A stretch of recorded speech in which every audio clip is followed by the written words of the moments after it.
Get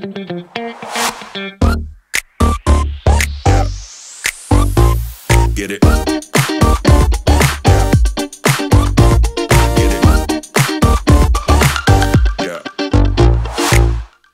Bonjour, je m'appelle donc Florent Cossy, j'ai 30 ans. J'ai fait des études d'architecture du paysage à Jean Blou Agropothèque en Belgique et en ce moment je travaille donc pour l'agence Areal située au Luxembourg à Seligenberg.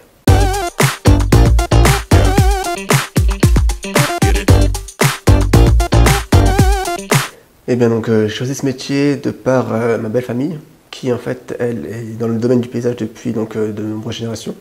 Ce sont des jardiniers et en fait j'ai commencé à découvrir ce métier par le biais donc de travail le week-end et puis en stage, etc.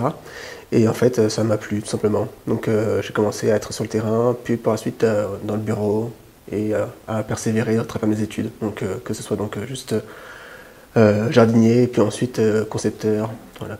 Donc selon moi les avantages sont déjà de travailler avec plusieurs corps de métier, on n'est pas isolé, et aussi de pouvoir travailler donc soit en intérieur comme en extérieur, mixer un peu les deux, ne pas être figé toujours au même endroit. Puis comme dernier avantage, il y a l'idée que le paysage est en constante évolution, et au travers de cette évolution, on se rend bien compte que l'architecte paysagiste doit maîtriser de nouveaux outils comme l'écologie ou encore des évolutions sociales, et qui serait pertinente à mettre en œuvre aujourd'hui.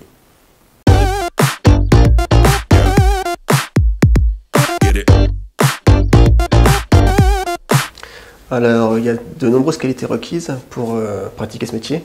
La première et la principale, c'est donc connaître ses végétaux, savoir ce qui nous entoure. En second, c'est aussi être capable d'être à l'écoute du client et savoir aussi retranscrire ses demandes donc graphiquement, que ce soit en plan, en coupe, en perspective, donc avoir aussi une compétence en dessin. Et en dernier lieu, en fait, l'idée c'est d'avoir aussi une ouverture d'esprit sur ce qui nous entoure, sur la culture, sur l'art, sur ces domaines-là, qui sont en fait des éléments qui permettent de nourrir et de proposer ensuite de nouveaux aménagements, de nouvelles visions du paysage.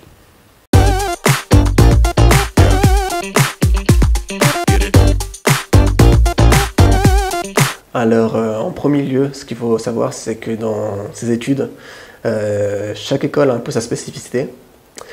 Certaines sont plus techniques, d'autres sont plus artistiques, certaines sont à caractère scientifique. Et en fait, tout dépend tout d'abord de ton profil, de ta vision des choses, pour ensuite l'appliquer dans le domaine du paysage. La deuxième difficulté, elle est linguistique. Il faut savoir que je suis arrivé donc, au Luxembourg depuis 5 mois seulement. Et donc, je vis donc, la barrière de la langue. Et je trouve que de par mon métier et de par aussi le fait que je sois dans un autre pays, il est pertinent d'apprendre cette langue et de faire preuve d'intégration.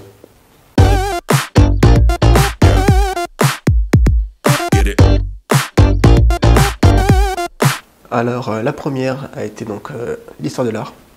C'est une matière qui m'a permis un peu de m'éveiller à la culture, aux tendances aussi, à l'évolution de ces tendances et l'impact qu'il peut y avoir aussi sur son environnement. La deuxième matière favorite a donc été la reconnaissance des végétaux, qui, selon moi, est l'outil principal de l'architecte paysagiste.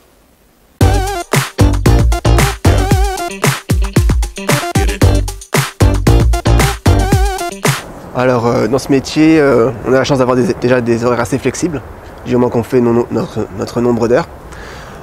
Sinon, j'ai 2 temps forts. Le premier, c'est la matinée, avec un travail de bureau. La plupart du temps, je travaille sur des projets, je fais des plans, des coupes, etc. Et l'après-midi, à l'aide accompagné d'un collègue, souvent je vais sur un chantier pour voir l'évolution de ce chantier, faire des remarques et des observations et travailler avec différents corps de métier durant des réunions.